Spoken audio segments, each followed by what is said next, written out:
सुना साटा पायल बानी सोट गुना जारी कमर हिलाइब जबले जारी हिमर कोरी हेलो हखट मीठी जवानी के चिखाई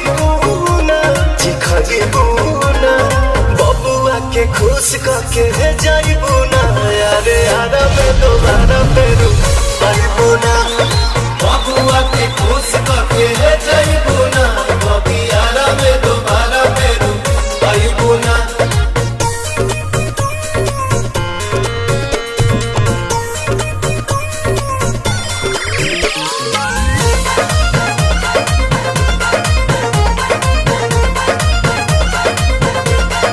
हेलो गाइस, अगर आपको हमारा वीडियो अच्छा लगा तो वीडियो को फाड़ के शेयर कर देना। अगर आप लोग हमारे चैनल पे नए हो तो सब्सक्राइब करके बेल आइकन को प्रेस कर देना। तो मिलते हैं अगले वीडियो में। आज के लिए टाटा बाय बाय।